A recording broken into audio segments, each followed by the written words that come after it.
A very warm welcome to our top three qualifiers for the FIA Formula One Austrian Grand Prix. In third place, Lewis Hamilton. In second place, Charles Leclerc. And taking the 11th pole position of his Formula One career, our pole sitter, George Russell. A brilliant final lap there, George, of Q3. Let's start with, where did you find the time? It was so much better than anything else we saw from you in the session. If I had the answer, we'd be on pole every week, to be honest. I said on Thursday, it's like when the car clicks and the tyres work and it just gets into that sweet spot, a huge amount of lap time comes from nowhere. And I had a really difficult session. I was almost out in Q2. My first lap in Q3 was strong. And then I just went around turn 1 on my final lap, and I was a tenth and a half up. And then turn 3, another tenth and a half up. And turn 4, another tenth and a half. And the lap was unbelievable. And then obviously I got that yellow flag in, a single yellow in the last sector. But I did a 100-meter lift, lost a huge amount of time. And still, you know, I don't know. I don't have the answer for sure. I'll be looking with my team where it came from, but it felt very, very sweet. What did you change on the car between run 1 and run 2 of Q3? No, it was just a little bit of how I brought the tyres in, changing a little bit of front wing as well. But it's one of those, when you nail turn 1 and you go through fast, but the car doesn't slide, it keeps the temperatures a little bit down, so the tyres are cooler approaching the next turn, and then you have more grip, so you go through there faster, and the tyres are cooler once again. And it's this sort of upward spiral, and equally, if you have a bad turn 1, you're on this downward spiral, and it just clicked. It's just one of those magic laps, and just so pleased, because it's been a real tough run for me. But, you know, like Toso said to me in Q2, just like enjoy it. Just enjoy the drive, and said the same ahead of Q3, just go out and enjoy it. And I said that to myself, just don't overdrive it, just enjoy it, because it's quite a cool thing that we do. You just touched on it then. Do you think you have been overdriving? There's definitely a factor of that. But it's so difficult, because if you're on the back foot, and you're off the pace by a tenth or 2 or 3, to then say, I'm going to try less hard, it doesn't compute. You know, when things aren't going your way, you always want to do more and more and more. And when you're in the car, to say that I'm going to approach this corner and I'm going to brake 5 meters earlier than the lap before, that's just not how our brains work. But sometimes that is the faster way. And when you saw the yellow flag on that final run, were you tempted to abort? I mean, you say you lifted off, but could you just talk us through the thought process? Yeah, well, it's a corner where you can see quite a lot, and I just did a huge lift, and I was going to assess the situation as soon as I got to the corner, if the car was there. But as it was a single yellow, I was pretty confident there was no danger. And as soon as I turned into the corner, I already saw the green up ahead, and I actually thought the car had continued because I didn't see the car at all. It was so far off the track, I didn't see the car whatsoever. And it was only when I saw the replay afterwards I saw it was well off into the wall. So yeah, I was glad common sense prevailed there, because yeah. All right, throw it forward to tomorrow. You've nailed the pole today. High track temperatures, like last time out in Barcelona. You've got the red cars all around you at the start. Just give us your thoughts on what the main challenges are going to be in this Grand Prix. Well, these guys are super fast, and it's going to be a challenge having the two of them nearby. We saw Lewis in Barcelona, how great his pace was. I think it will be challenging for them to overtake us in the straights, because we've got the straight line advantage, but they've got the advantage in the corners. And, if they're splitting the strategy or putting us under pressure, it may be difficult to hold on to. And of course, Kimi's going to be super fast. The McLarens have looked really fast. Max, I don't know how his last lap was looking, but he was right up there as well with those new upgrades for Red Bull. So there's a huge fight on our hands from all angles. All right, George, very well done to you. Thank you for that. Charles, let's come to you now. George just mentioned upgrades.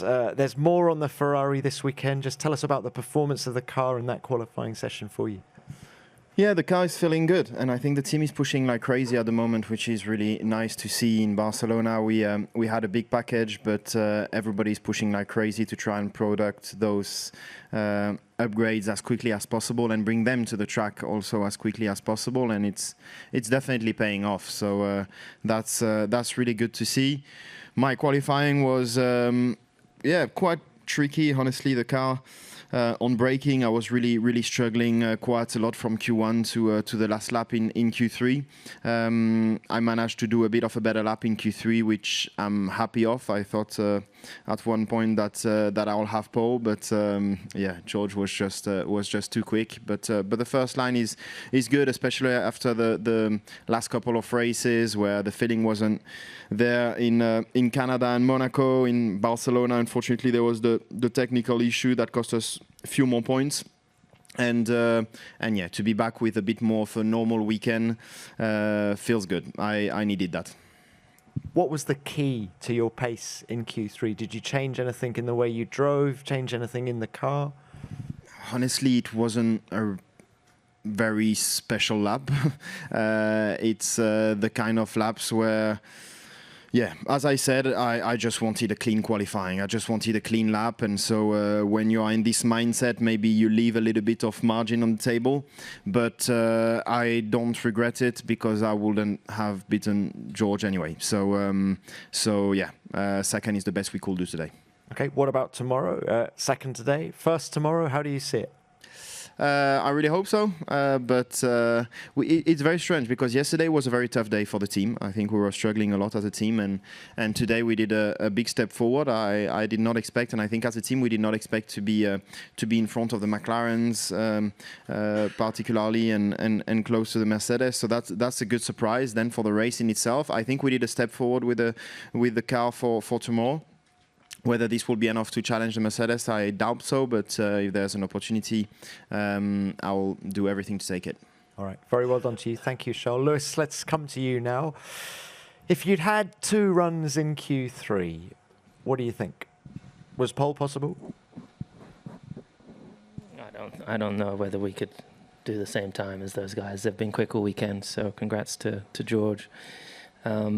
But otherwise, it's amazing to be up here with Charles. I think it's such a great showing for Ferrari.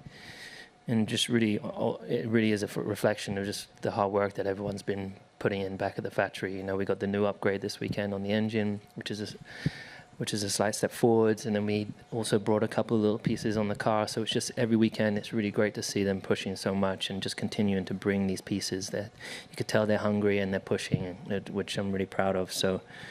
And that's why we're up here and as close as we are. Yesterday we were like 6/10 off in a straight line, and somehow today we're closer.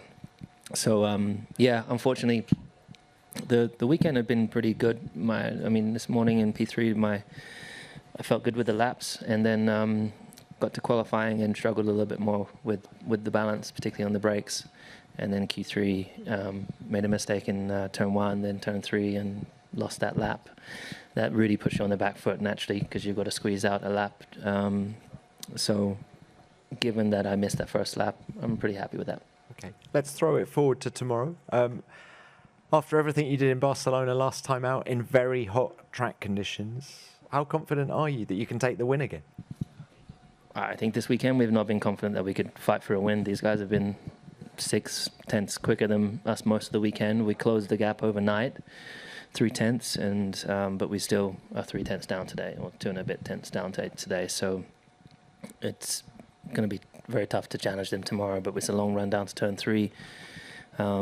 Hopefully, together we can. Now it's great having Charles up here as well because we can hopefully work together in strategy and try to apply pressure to them. All right. Good luck with that. Thank you, Lewis. Let's open this to the floor. Name and publication, please. Hello, James Phillips, Motorsport Monday. Question for Lewis. Austria is a very different circuit to Barcelona. Are you confident of continuing to take the fight to Mercedes in a sustained way for the rest of the year? And can I just ask what the measure of success is for the new upgrade on the engine? Thank you. I don't think we have a measure of success. We just want to continue to be moving forwards and trying to get closer. We knew coming into this weekend would be tough with the long straights. We got here and the deficit looked bigger than other circuits that we've been at. Maybe it's altitude, I'm not sure. I can't really predict what's going to happen in the future. Just I know when we get to the long straight circuits, it's going to be our Achilles heel for a while. But as I said, I'm really proud of the team for continuing to work. We got this upgrade. That's the first step, but we need to make a bigger step naturally to really close the gap with them. Okay, thank you for that. Next. Joel Godina, Formula Gottage. Charles, you went from saying on Friday that the car was sliding everywhere to put the car in front at the end of Q3. How many changes have you made overnight, and how is the feeling in the car after you changed the brake configuration after Monaco? We changed quite a lot, actually. Not big steps, but a little bit everywhere. So at the end, it ended up being quite a big difference. Then, yeah, I think after Monaco, there's been many things that have changed, and the feeling was better in Barcelona. It's still not yet where I want to be. And as I said, no, in qualifying, I didn't feel as confident as I've been in the past, where I just go all in and I know exactly what the car is going to do. This is not the feeling that I have at the moment, and this is where I want to focus on. But yeah, every time I struggled in the past and that I put effort in it, normally things go better. So that's already a first step, but that's not where I want to stop. And then that was your question. So yeah, that's it. Thank you. Next. Ludo van den GP blog. George, how important is it for you to beat Kimi now after such a long period mentally and for your confidence? Sorry, how important is it for you for your confidence and mentally to beat Kimi now? I mean, it's the 8th race of the season. It's my 4th pole, but I've never been able to really convert into a good result. So it has, moments like this, it's like confidence is restored. And like Charles was just saying, it last year, every lap, every session, I just had the confidence in the car to just push it to the limit and know exactly what it was going to do. And I think for Charles, one of the best, definitely qualifiers on the grid was the same. And for both of us, it has been challenging a lot at times, but we haven't just forgotten how to drive. And there is definitely an element of understanding what this car needs, what these tyres need in different conditions. And, Kimi's just done an amazing job day in, day out. Do I have the confidence I can beat him? Yeah, 100%. I just need to get that click as I found again today, as I had in Barcelona, as I had in Canada, as I had in Melbourne, as I showed in China. And then, the results will come at some point in the races. It can't continuously be bad luck over a course of a season. So, yeah, feeling good. Thank you. Next. Lawrence Emerson, ESPN. A question to George. You mentioned the message from Toto. We heard the one over the team radio. I don't know if he said anything else, but how helpful are those messages kind of midway through a session to help you refocus? Because sometimes they sound a little bit more like an order than support, but how helpful are they? That's probably the Austrian accent, to be honest. No, I think knowing that your boss has 100% faith and confidence in you, he's been the one who has been the first to pick me up throughout the season when things haven't been going right and reminded me, like, you haven't forgotten how to drive, and I know the speed you've got. And we speak every single day, and those little messages, they kind of throw me to conversations that we have, on a personal level between races as such. So, maybe for you sort of listening, not knowing the context, for me, it means a lot, and, reminds me of those chats we've had, and reminds me that, yeah, I can do it. I've done it my whole career. There's no reason why I can't do it again today. Thank you, George. Next. Rodrigo França, Car Magazine, Brazil. Question to all. In pre-season test, a lot of drivers were complaining about the new rules. And after so many upgrades in the cars and changes, does the F1 car feels better to drive? And do you see Formula One in a good moment as a sport now? I think the evolution with the regulation change from Japan onwards has been very good. The cars do feel much nicer to drive. I think the one issue that all of the drivers are complaining about are the tyre pressures. But from what we hear and understand, Pirelli are trying to make improvements there. You know, there's a strange rule